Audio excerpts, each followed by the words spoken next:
Hello મિત્રો, હું છું પિયુષ પટેલ અને હું આવી ગયો છું એક નવા વિડીયો સાથે, જેમાં આપણે જવાનું છે સુરત ગણપતિ વિસર્જનમાં। ઘરેથી નીકળીને આપણે બેસી ગયા રિક્ષામાં।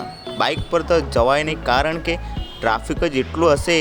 તો આપણે ઉધના નેર પર ઉતરી ગયા અને અહીંથી આપણે જવાનું છે ચાલતા। ઓહો, તમે પબ્લિક તો જુઓ, ઘટે તો જિંદગી ઘટે, બાકી એ લોકોની વાત કોઈ દિવસે નહીં ઘટે।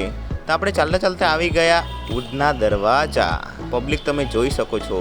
અરે ભાઈ, તો બહુ મોટી ગાડી લાવેલો। અહીંયા બધી અલગ અલગ જગ્યા પર બધા ભંડારા જેવા લાગેલા હતા। અહીંયા મળે છે વડાપાવ, ભીડ તમે જુઓ, ફ્રીમાં વડાપાવ। રસ્તામાં અમને નાની નાની મૂર્તિ જોવા મળી, તો ફ્રીના પૌવા પણ મળતા હતા, તો અમે પણ ખાઈ જ લીધા। Yummy yummy. આગળ આગળ ચાલો, કેટલી બધી મૂર્તિ જોવા મળશે। આપણે જો હવામાં ગાર્ડન। ચાલતા ચાલતા અમે આવી ગયા સોશિયલ સર્કલ પાસે અને લોકેશન પર પહોંચી ગયા। પછી અમે ઘણી બધી મૂર્તિ આવતી હતી, એની રાહ જોતા હતા। લો ભાઈ, હવે ધીરે ધીરે બધી મોટી મોટી મૂર્તિઓ આવવાની સ્ટાર્ટ થઈ ગઈ હતી। કમેન્ટમાં એકવાર ગણપતિ બાપ્પા મોરિયા જરૂર લખી દેજો।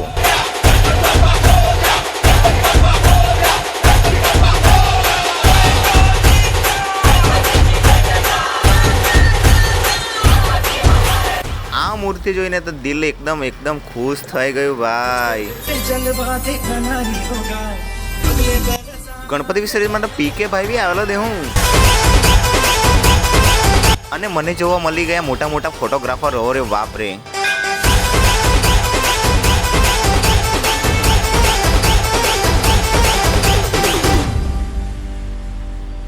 પછી આવી ગયો આ વરસાદ, તો અમે સંતાઈ ગયા ને ભાઈ પબ્લિક તો ભાગવા લઈ ગઈ।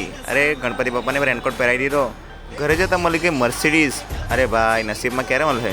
ઘરે જતા લાગી ગઈ ભૂખ, તો અમે વડાપાવ લઈ લીધા ને આગળ જોયું તો મુકેશભાઈ તો અહીંયા ધૂમ મચાવતા હતા। તો મા બાપને પણ આ ગીત ખરેખર મારું ગાયું જો ગીત નહીં ગમે ને ખરેખર આપણે સુરસાગર પાલટી છોડી દેવી ભાઈ।